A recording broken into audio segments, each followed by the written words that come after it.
Come join me today as I spend a spring day mending a broken teacup, baking a cake, sharing a new book, and writing a story about a crew of little pirates.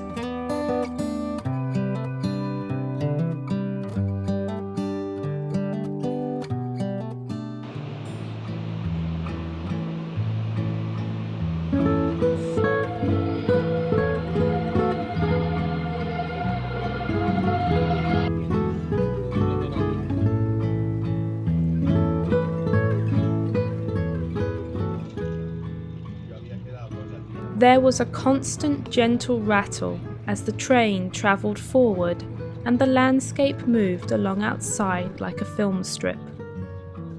Trees and fields, houses and roads, and a network of telephone pylons.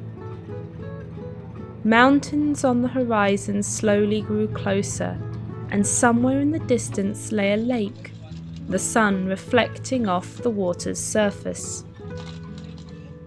Every so often the train would come to a stop at an isolated station, and a couple of people would get on and a few get off. The time passed quickly with a snack, a project to knit, and an enjoyable book to read. Settled into the comfortable seat, pages could be turned, or a project worked on, or the outside view simply watched, ever moving and always slightly different. Soon enough, the green fields and clustered trees would give way to rows of little allotments and old abandoned brick factories as the train trundled through the outskirts of a town. For the moment, the train rattled on, and the book continued its way through its story.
Hello and welcome to Meadow Afternoon.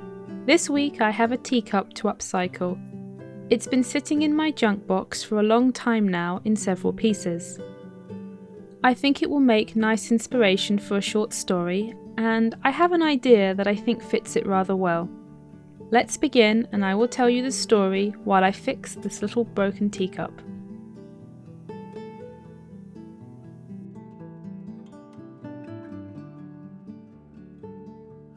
Treasure, a short story by Ida Williams. The pirate ran fast, skirt scrunched up under one arm and the hard-won treasure clasped firmly in her hand. The sun beat down unforgivingly, and she could hear the others not far behind, pursuit ringing in her ears with the snap of twigs and the yell of voices. Her fingers gripped the treasure tighter as she pushed forward. It was hers alone. On and on she went, skidding on the grass and weaving her way round the boulders that littered the deserted island. High up in the palm trees, parrots screeched and fluffed their feathers, some taking flight as the little pirate ran below. With exhaustion mounting, she desperately searched for a place to hide, even if it was just for a few minutes to catch her breath. She spotted a large cluster of bamboo trees growing together and ducked down behind them. Heart beating fast, she gasped for air, taking one ragged lungful at a time. Cradling the treasure in her hands, she admired her prize in awe.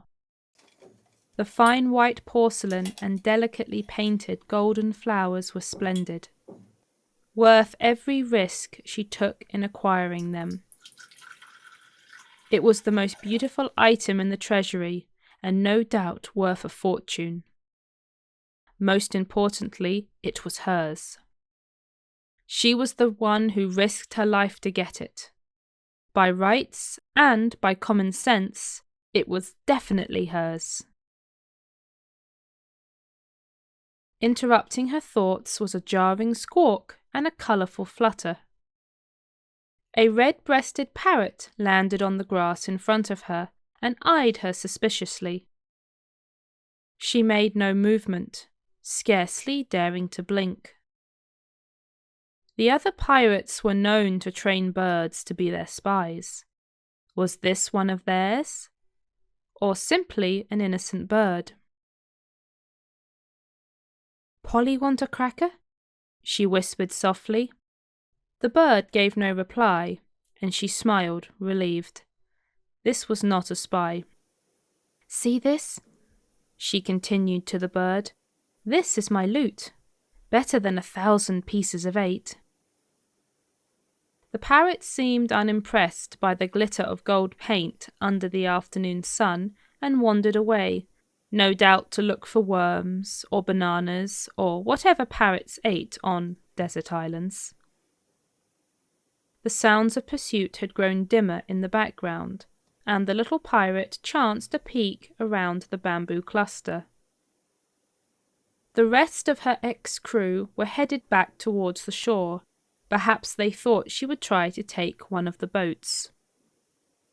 Silently getting up, she turned to head towards the jungle.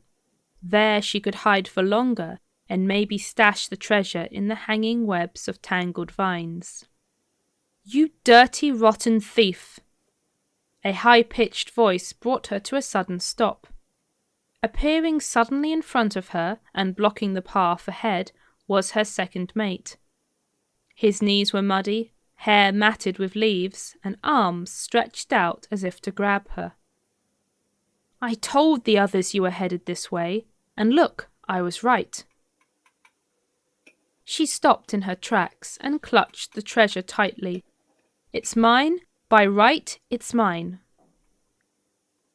"By right?" he scoffed, voice cracking in disbelief. "What right? A thief has no rights. A captain who abandons her crew has no rights." She quickly scanned her surroundings. If he would move a little to the left, she might be able to duck past and disappear into the jungle. "Hand it over, thief," he growled at her, pressing his fallen glasses back up onto his nose. "Never," she hissed in return. Behind them came the sound of the rest of the gang hurrying up the hill. She would have to act now. Hearing his comrades coming, he grinned. "Time to face justice. We haven't had anyone walk the plank for a while." "You won't today either." She darted past him in a bid for freedom. However, he had anticipated her escape, and without a second thought, launched himself at her legs.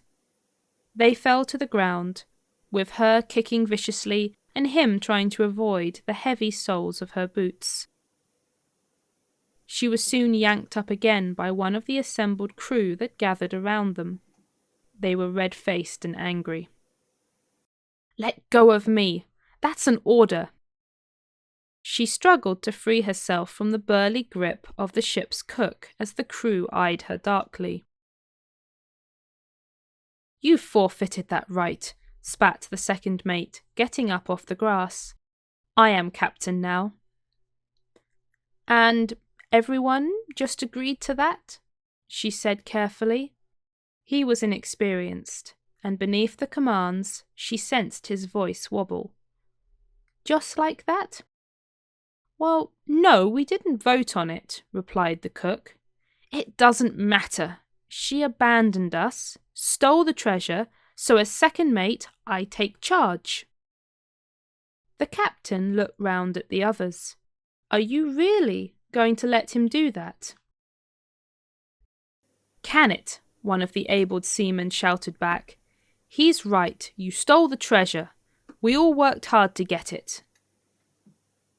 At the word treasure, the little pirate captain came to the sudden and horrible realization that she didn't have it anymore. Sometime during the scuffle, she had let go of the delicate handle. The treasure was located soon enough, lying in 2 pieces on the ground, the beautiful porcelain surface smashed. The entire crew and its disgraced captain looked down in horror. "Tilly, what are we going to do?" The second mate quickly turned back into a younger brother, all of 9 years old and tugging at his big sister's arm. The parrots morphed into their normal sparrow selves, and the red-breasted robin flew away. The ocean shores of the island returned to a small pond filled with toy boats, and the cluster of bamboo trees became a rather small thicket of raspberry bushes. The jungle was nothing more than the vegetable patch, inhabited by climbing peas and tomato plants. Palm trees became an oak and a willow, and boulders that were before huge and menacing turned into an upside-down wheelbarrow and an old water tank. The tropical desert island transformed back into the suburban garden. Tilly slowly bent down and picked up the 2 pieces of the teacup, her mind whirling. "Mum's going to be so upset." Her brother rubbed his face, and the 2 children from next door looked over their shoulders towards the safety of their own house. "What will we do? She said not to touch the cups in the cupboard." The ship's doctor began to cry, her 7 years of life experience not helping much in such a dire situation. "Will you hush?" Tilly looked at the once beautiful teacup, and guilt washed heavily over her. "I need to think." "It was your idea," one of the next-door children muttered. "You helped," replied Tilly's brother crossly. "You were both lookouts." "We were just following orders. We didn't know what the treasure was," the next-door boy argued back while his twin sister folded her arms. "I was just the cook," she added. "I stayed on board ship while you lot stole the teacup." While the rest of the children bickered, Tilly saw a solution through the clatter, triumphantly proclaiming, "I got it! I know what to do."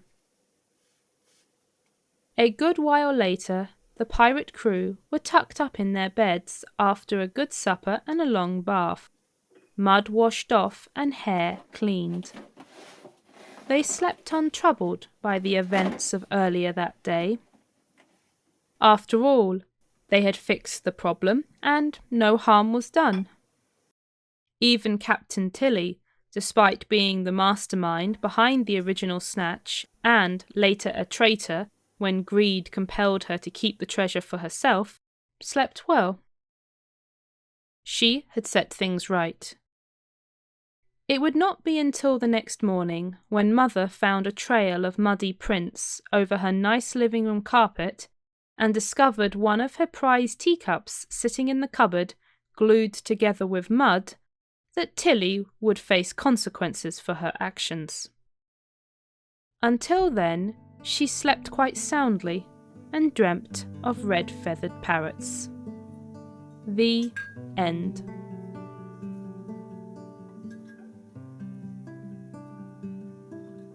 If you're enjoying this video so far, please give the video a like and subscribe so you don't miss new stories.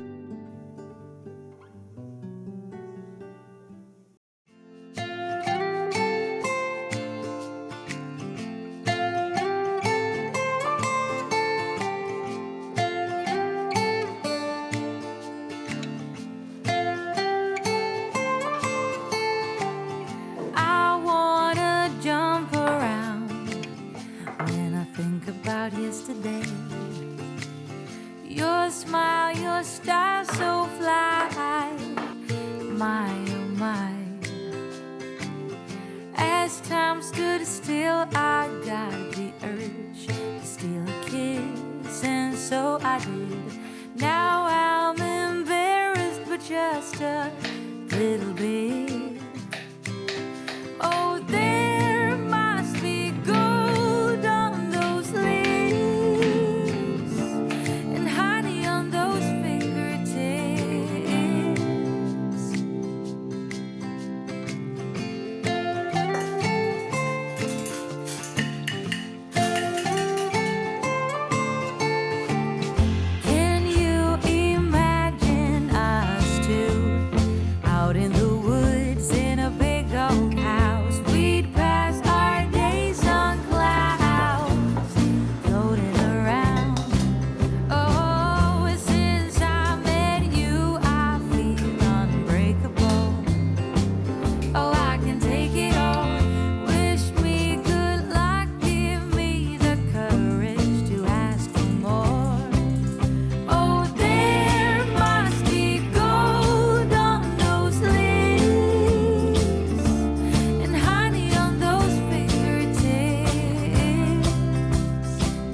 Hello, Ramona. I can't shake the simplest feeling beyond the ghost. We stand on the opposite shore. Hello, Ramona. I reach through mysterious ceilings, my only hope. I look for the things I don't know.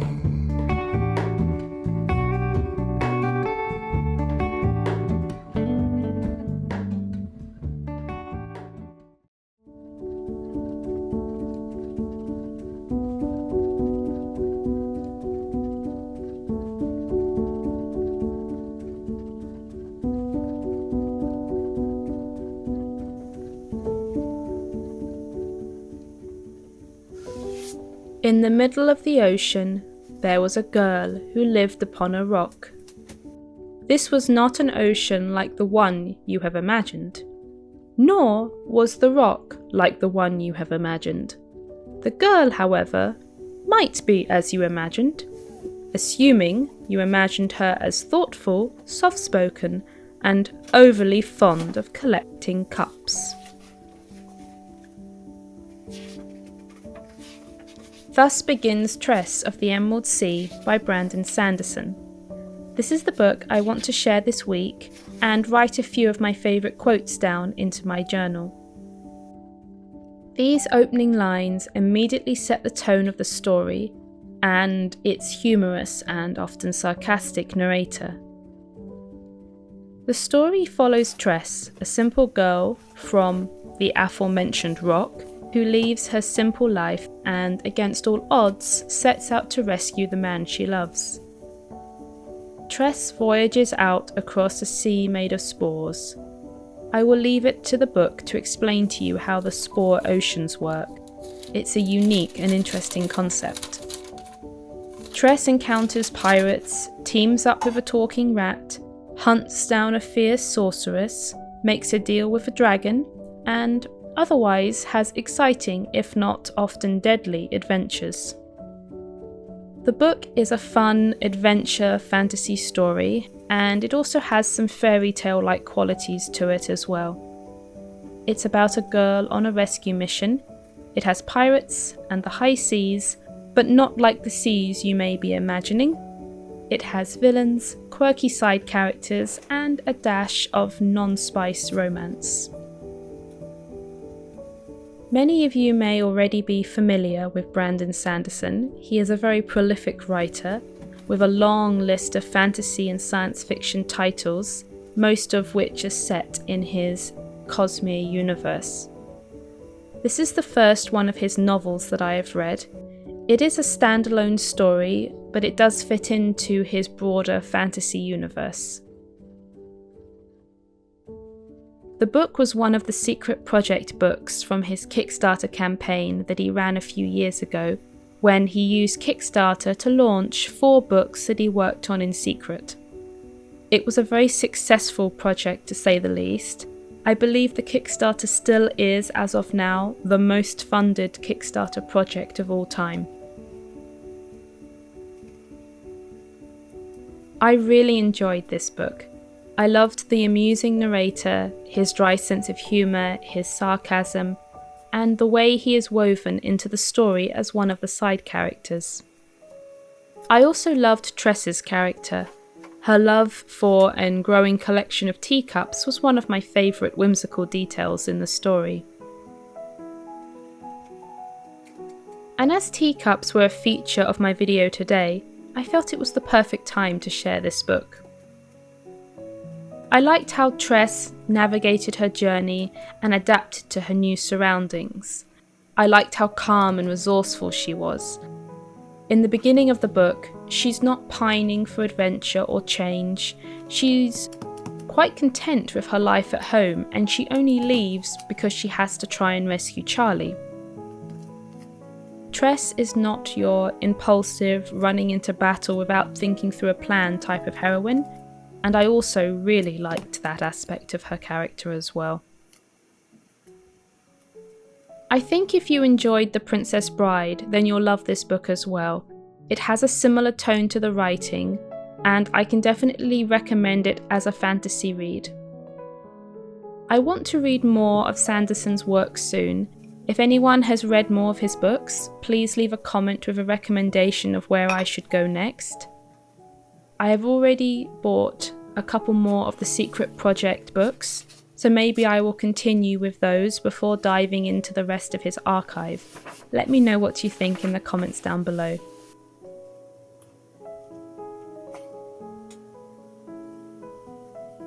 People want to imagine that time is consistent, steady, stable. They define the day, create tools to measure it, chop it up into hours, minutes, seconds.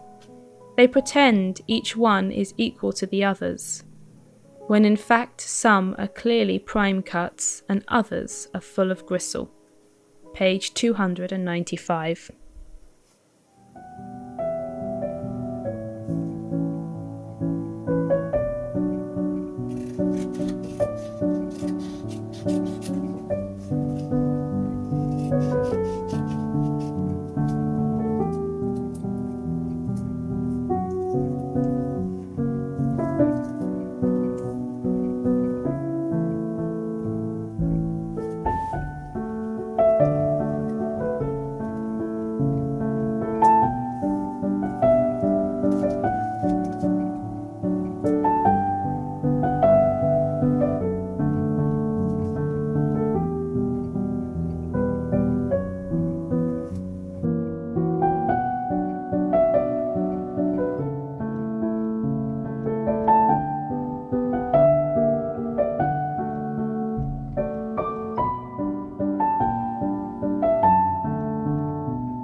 Thank you for watching today's video. I hope you enjoyed the little story today and meeting the pirates. I liked writing the transition between the children's game and the real world. I thought that was quite fun. I don't know how common junk boxes are, but I have a junk box that I save things in. Little bits of this and that. Things that are broken. Things I want to mend, paint, or generally use one day. When the time is right. That's the plan. Anyway, I thought today was the perfect time to mend the little teacup. I used a super glue to glue the sides together. It won't hold up to regular use, but I just want the cup to be a display piece and it's not going to hold any liquids, so I think it will do for the moment. I know it's not a professional way of mending porcelain, but I was using what I had on hand. I did consider filling in the crack with clay, but in the end I decided to leave it as a reminder of the teacup's history. I used porcelain paint to paint the florals, and honestly I'm not 100% in love with the finished design. I will see if the flowers grow on me over time. Sometimes you have to let things sit a while after working on them. If you're new, welcome. My name is Ida. On this channel I share short stories from the world of Meadow Afternoon, behind the scenes of my novels, along with a little bit of slow living and crafting. If you would like to learn more about the world of Meadow Afternoon, you can find a link to my website below. Until next time.